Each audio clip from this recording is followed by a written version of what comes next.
name is Sarah. I used to think invisible was just a feeling, until I realized it was my family's way of seeing me. The silence started small. A conversation that shifted away from me mid-sentence. A question asked but not waited for. Eyes that looked through me instead of at me, as if I were made of glass. At family dinners, I'd sit at the same table, eating the same food, breathing the same air, but existing in a different world entirely. They spoke around me, over me, past me, never to me. My sister Rebecca would arrive late, her heels clicking against the hardwood floor like an announcement of importance. She'd slide into her chair, and suddenly the room would pivot toward her. Her job at the marketing firm, her new apartment, her weekend plans, everything about Rebecca demanded attention, and attention she received. My parents would lean forward, hanging on every word, their faces bright with the kind of pride I'd forgotten they were capable of. "Tell us about the Henderson account," my father would say, his voice warm with genuine interest. "Oh, Dad, you wouldn't understand the complexities," Rebecca would laugh, but not unkindly. She'd launch into stories that painted her as both victim and hero, the indispensable employee saving incompetent clients from themselves. I'd try to join in. "I've been working on something similar at..." "Sarah, could you check if we need more wine?" my mother would interrupt, her smile reflexive and empty. "You're so helpful." Helpful. The word that had become my identity. Not successful, not interesting, not accomplished. Helpful. Before we continue, drop a comment. Where are you watching this from, and what time is it there? I'd love to know how far this story is reaching, especially if you've ever felt like the helpful one who was never really heard. The pattern was so consistent, I could have scripted it. Rebecca would finish her story to applause and questions. My cousin David would jump in with updates about his law practice. My aunt would brag about her son's promotion. And I would clear the plates, refill the glasses, and listen to them forget. I existed. It wasn't always this way. I have memories, faded now like old photographs, of being seen.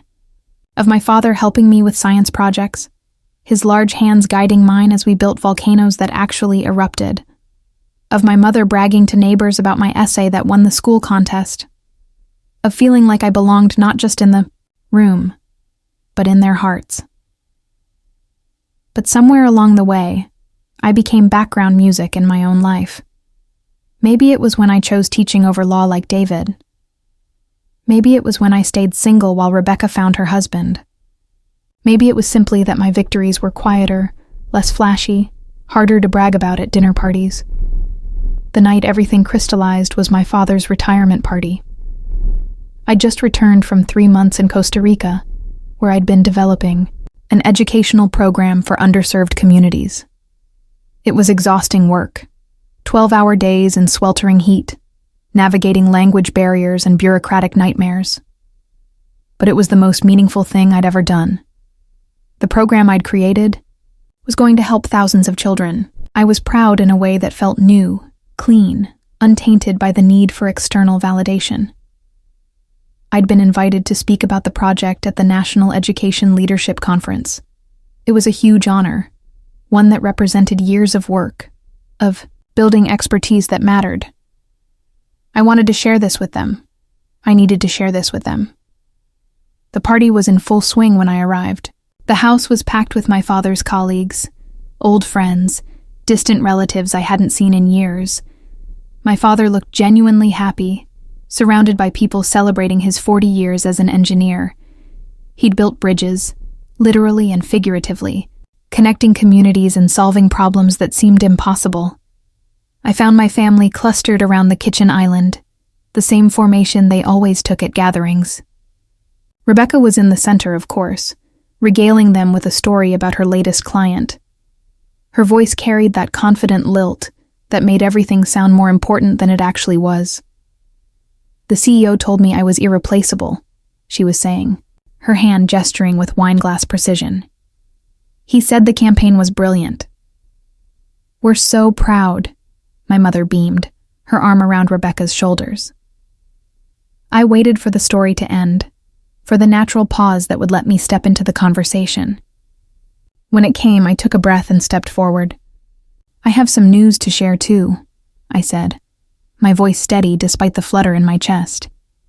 They turned toward me with the kind of polite attention you give to a stranger at a bus stop.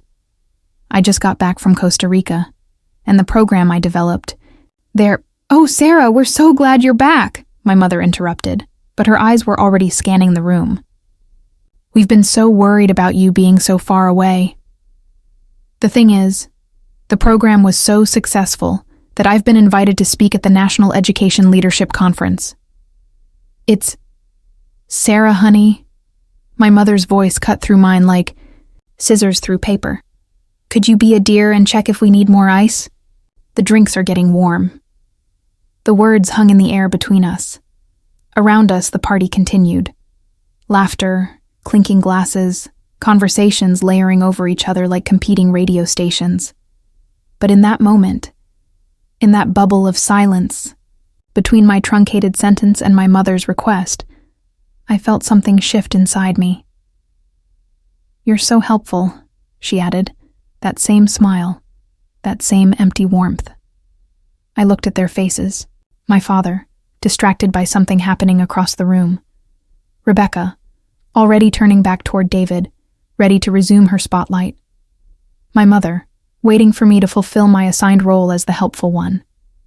None of them had heard what I'd said. Not really. The invitation to speak at a national conference, something that should have been celebrated, something that represented years of work and expertise, had been dismissed as easily as you'd swat away a fly.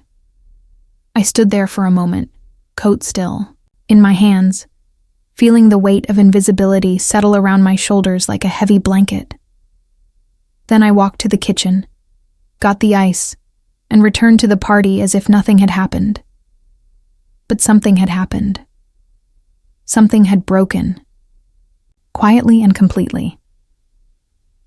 I stayed for another hour, moving through the familiar motions of being helpful.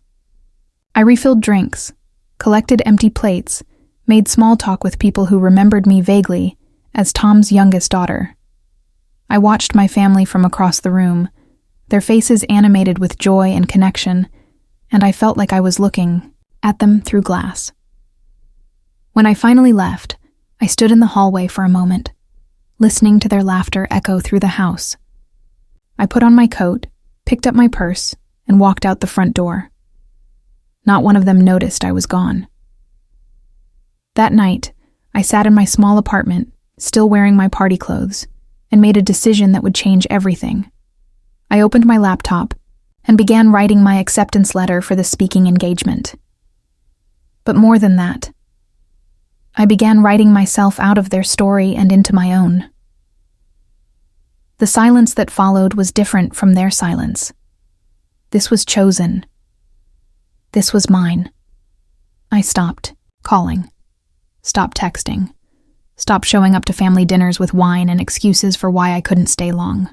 I deleted the family group chat from my phone and muted their individual messages. When Rebecca called to complain about her latest workplace drama, I let it go to voicemail. When my mother texted asking if I could help with Thanksgiving preparations, I didn't respond. At first, they didn't notice. Or if they did, they assumed I was busy, that I'd be back when convenient. They were used to my availability, my reliability, my helpfulness. My absence was probably as invisible to them as my presence had been. But I noticed. I noticed the quiet in my apartment that wasn't filled with their voices asking for favors. I noticed the weekends that stretched before me without the obligation of family events. I noticed how much energy I'd been spending on people who had never bothered to learn who I was. And in that quiet, I began to rebuild. The speaking engagement was still 3 months away, but I threw myself into preparation with an intensity that surprised me. I researched other speakers, studied their techniques, practiced my delivery until every word felt natural. I reached out to educators across the country, building connections that had nothing to do with my family name or my role as the helpful one. The program I'd developed in Costa Rica became the foundation for something bigger. Other organizations reached out, wanting to replicate what I'd done. I found myself consulting with schools across the country, sharing expertise I'd developed through years of quiet, unnoticed work. My calendar filled with video calls and meetings. My email inbox overflowed with opportunities. People knew my name, not as Tom's daughter or Rebecca's sister, but as Sarah Chen, the educator who was changing how we thought about international development. The validation was intoxicating at first. After years of being invisible, being seen felt like coming up for air after being underwater. But as the weeks passed, something deeper settled in. Pride. Not the desperate need for recognition that had driven me to family dinners for so long, but genuine satisfaction in work that mattered. 3 weeks before the conference, the organizer called to tell me the event had sold out. 1,500 people wanted to hear what I had to say. 1,500 people who didn't know me as the helpful one, who only knew me for my work, my ideas, my expertise. I should have felt triumphant. Instead, I felt a strange kind of peace. The day of the conference arrived gray and drizzling, the kind of weather that makes everything look softer around the edges. I stood backstage at the Palmer Convention Center, listening to the hum of 1,500 conversations filtering through the heavy curtains. My hands were steady as I adjusted my microphone pack. My notes were clear in my mind, though I barely needed them anymore. 5 minutes, Dr. Chen, the stage manager said, and I realized I'd gotten used to being called doctor. It had been months since anyone had called me just Sarah. I walked to the edge of the curtain and peered out at the audience. Row after row of faces, all turned toward the stage, all waiting to hear what I had to say. Near the back, I spotted a familiar cluster of heads. My family. My father's silver hair was unmistakable, even from a distance. My mother sat beside him, her hands folded in her lap, the way they always were at formal events. Rebecca was there, too, along with David and my Aunt Patricia. They'd dressed up for the occasion. My mother in the navy dress she wore to important events, my father in his good suit. They had bought tickets to hear me speak, but they didn't know it was me. The irony was so perfect it almost felt scripted. Here they were, having paid money to hear insights from someone they'd never bothered to listen to when she lived in their daily orbit. I wondered what had drawn them here. Had they seen the conference advertised? Had someone recommended it? Had they read about the speaker, about me in some article or newsletter and thought, "This sounds interesting"? "Dr. Chen, you're on," the stage manager whispered. I walked onto that stage carrying 15 years of silence with me. The lights were bright, warmer than I'd expected, and the audience stretched back further than the eye could see. But I wasn't nervous. For the first time in my adult life, I was exactly where I belonged. "Good morning," I began, my voice carrying clearly through the auditorium. "My name is Dr. Sarah Chen, and I want to tell you about the children who taught me that education isn't about what we think we know. It's about what we're brave enough to learn." I couldn't see their faces clearly from the stage, but I knew they were there. Row K, seats 12 through 17. I'd memorized the seating chart during the brief moment I'd glimpsed it backstage. They were close enough to hear every word, far enough away that the stage lights would make it difficult for them to see me clearly. I told the audience about Maria, the 8-year-old in Costa Rica, who couldn't read but could solve complex mathematical problems in her head. I spoke about the barriers we create when we assume intelligence looks only one way. I shared research, statistics, stories that had never been told at family dinners because no one had ever asked. The audience was with me. From the first sentence, I could feel their attention like a physical presence, their engagement feeding back to me in nods and murmurs and the quality of their silence. This was what it felt like to be heard, not just listened to, but truly heard, understood, valued.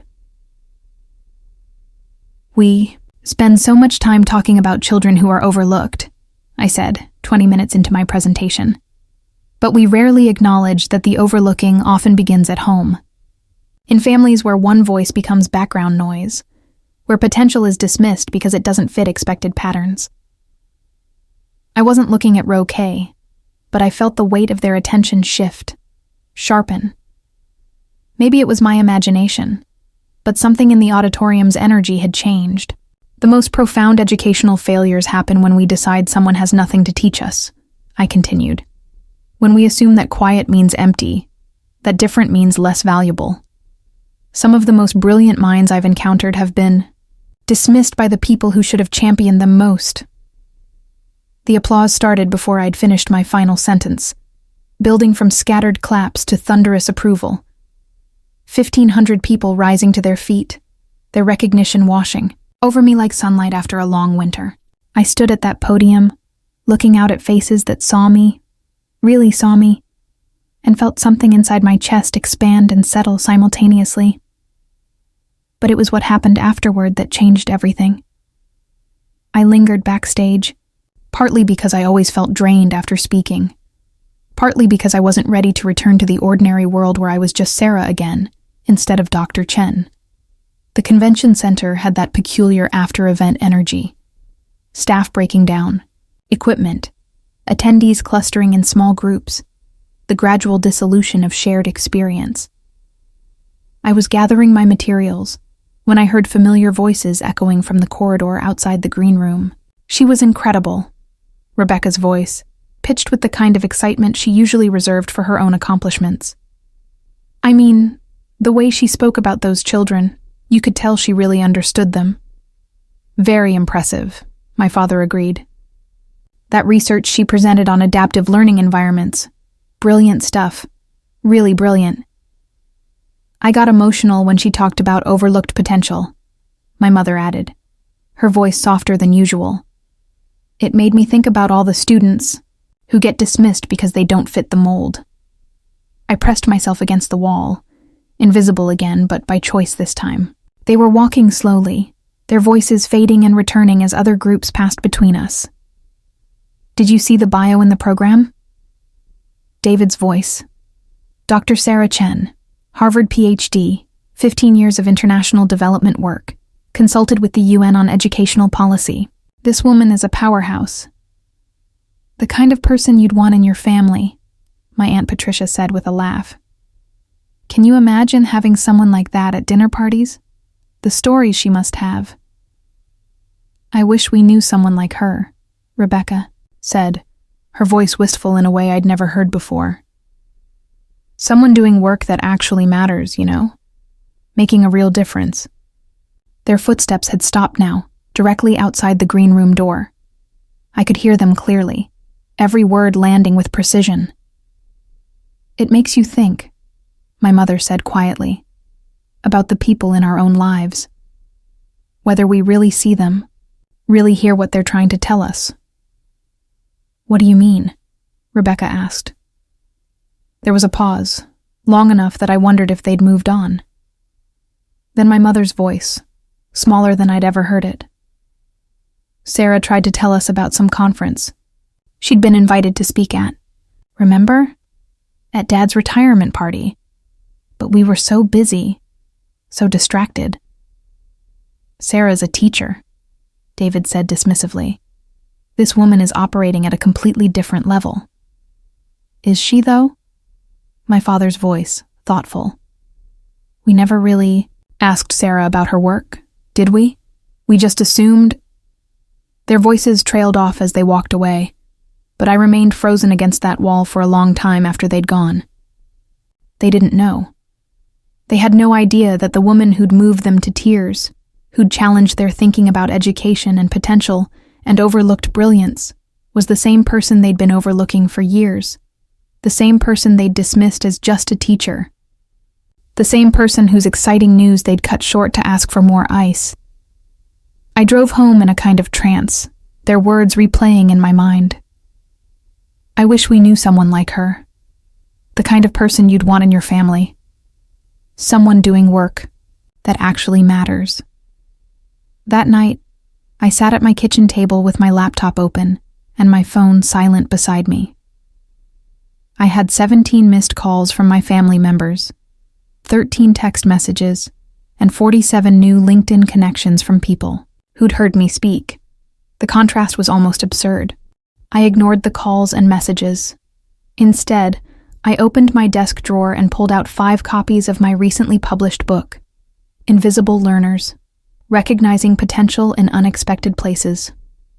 I'd written it during those months of silence, pouring years of experience and research into 300 pages that bore my name on the cover in bold, unmistakable letters. I wrote 5 identical notes in my careful handwriting. Thank you for attending my presentation today. I hope you found it valuable. Dr. Sarah Chen. No explanation, no revelation, just my signature, steady and centered, below words that spoke for themselves. I mailed them the next morning, each book addressed to a different family member, each package containing the same simple message. Then I waited. The silence that followed was different from any silence we'd shared before. This wasn't the silence of being ignored. This was the silence of recognition, of understanding, of people confronting the gap between what they thought they knew and what was actually true. Rebecca called first, 3 days later. I let it go to voicemail. Sarah, I got your book. I read it. All of it. In one sitting. I need to talk to you. Please call me back. Then David. I had no idea. How did we not know? How did I not know? My father left the longest message. Sweetheart, I've been sitting here trying to figure out what to say. Your mother and we went to that conference because Patricia's neighbor recommended it. Said it would be inspiring. We had no idea. We're proud of you. We've always been proud of you. But I don't think we ever told you that, did we? I don't think we ever really saw what you were building. But it was my mother's message that broke something open inside me. Sarah, honey, I keep thinking about that night at your father's retirement party. You were trying to tell us about the conference, weren't you? About speaking at the conference. And I asked you to get ice. Oh, sweetheart, I asked you to get ice. Her voice cracked on those last words, and I could hear tears in the static. I didn't call any of them back. Not yet. Instead, I continued building the life I'd discovered in their absence. More speaking engagements came, each one easier than the last. Universities reached out about guest lectures. Educational foundations wanted to fund expansions of my work. Publishers were interested in my next book. I said yes to the opportunities. That excited me and no to the ones that didn't. A luxury I'd never allowed myself when my worth was measured by helpfulness rather than expertise. I traveled to conferences in cities I'd never seen, had conversations with people who knew me only for my work, built friendships based on shared interests rather than shared DNA. 3 months after the conference, I finally responded to my family's messages. Not with calls or long conversations, but with a simple email sent to all of them simultaneously. I received your messages. I appreciate them. I'm not ready to talk yet, but I wanted you to know that I'm well and I'm working on important things. When I'm ready, I'll reach out. Please respect my need for space right now. That email bought me another 6 months of peace. 6 months to solidify my new identity, to get comfortable with being seen and valued and heard. 6 months to figure out what, if anything, I wanted from the people who'd spent years not seeing me. The breakthrough came at an unexpected moment, during another speaking engagement in Chicago. I was presenting to a smaller group this time, maybe 200 education administrators, when a woman in the front row raised her hand during the Q&A. Dr. Chen, she said, you talk a lot about invisible learners, about potential that goes unrecognized. But what about the people who do the overlooking? What's your advice for families who realize they've been missing someone important? The question hung in the air, and I found myself thinking not about educational theory, but about my mother's voice cracking over the word ice. That's a harder question, I said slowly. Because recognition can't be undone, and years of feeling invisible can't be erased with an apology. But I I think the people who truly want to change have to be willing to sit with their discomfort. They have to be willing to examine not just what they missed, but why they missed it, what assumptions they made, what biases they carried, what made it easier to overlook than to see. The woman nodded, scribbling notes. And they have to understand, I continued, that the person they overlooked doesn't owe them forgiveness, doesn't owe them a relationship. The invisible person gets to decide what, if anything, comes next. After that presentation, I sat in my hotel room and finally called my mother. She answered on the first ring, as if she'd been waiting by the phone for months. Sarah? Hi, Mom. There was a long pause, filled with everything we hadn't said to each other. I've been watching your interviews online, she said finally. The one you did with Education Week last month. You were magnificent. Thank you. Another pause. I need you to know, she said, her voice careful and precise, that I've been thinking about this every day since I got your book. About how many times we asked you to get ice when you were trying to tell us about getting ice cream. About how many conversations we interrupted. How many achievements we dismissed. I need you to know that I see it now. Okay, I said, because I wasn't ready for more than that. I don't expect you to forgive us, she continued. I don't even know if I'd forgive us, in your position, but I need you to know that we know we were wrong. We know we missed something precious. You missed someone. I corrected quietly. You missed someone, not something. You're right. We missed someone. We missed you. That conversation was the beginning, not the end. It took another year of careful, intentional rebuilding before I felt ready to sit at a family dinner again. Another year of them learning to ask questions and wait for answers, of them remembering to include me in conversations instead of talking, around me. They came to my next speaking engagement, and the one after that. Rebecca started reading my articles and sharing them on social media with captions like, "My brilliant sister." David began introducing me as my cousin, Dr. Sarah Chen, the education expert, instead of just my quiet cousin Sarah. But the change that mattered most was subtler. It was my father asking about my work, and then listening, really listening to my answer. It was my mother catching herself before interrupting and saying, "Sorry, finish your thought." It was family dinners where my voice carried the same weight as everyone else's, where my expertise was valued instead of dismissed. The night I finally felt like I belonged in that room again was almost 2 years after the conference. We were celebrating Rebecca's promotion, and she was in the middle of describing her new responsibilities when she stopped mid-sentence and turned to me. "Sarah, didn't you deal with something similar when you were consulting with that school district in Phoenix? The resource allocation challenges?" The table turned toward me. Not politely, not dismissively, but with genuine interest. And for the first time in decades, I felt seen by the people who'd raised me. "Actually, yes," I said, and launched into a story about creative problem-solving and community partnerships that had them asking follow-up questions for 20 minutes. Later that night, as I was leaving, my mother walked me to the door. "You know," she said, adjusting my coat collar the way she used to when I was small, "I used to worry that you were too quiet. I thought quiet meant you didn't have anything to say." "I had plenty to say," I replied. "I just learned not to say it here." She nodded, her eyes bright with tears she didn't let fall. "I'm glad you found places where your voice matters.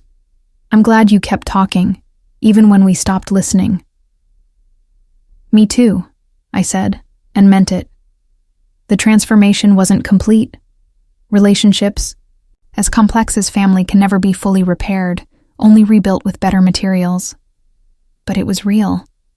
They learned to see me, and I learned to be seen by them without losing the strength I'd found in invisibility. Now, every time I step onto a stage, I carry both versions of myself with me.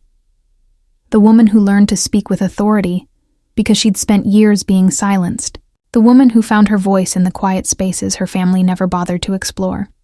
I speak to audiences who paid to hear my expertise, and I remember the family who dismissed that same expertise when it was offered for free. I see the faces, turned toward me with respect and attention, and I remember the faces that looked through me for so many years. The irony never stops being profound. They had to pay strangers to hear the wisdom they'd been receiving for free all along.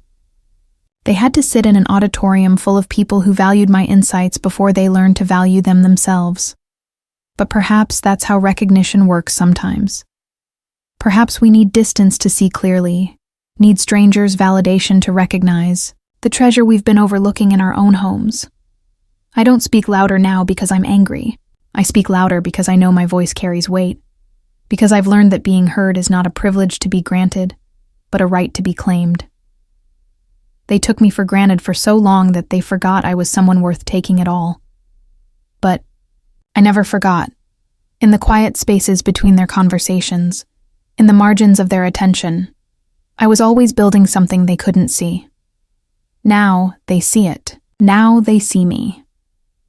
And every time I step onto a stage, every time my name appears in a program or on a book cover, every time someone introduces me as Dr. Sarah Chen instead of Tom's helpful daughter, I remember the most important lesson I learned in all those years of invisibility. Sometimes the most powerful thing you can do is become impossible to ignore by those who made you feel like you were never there at all.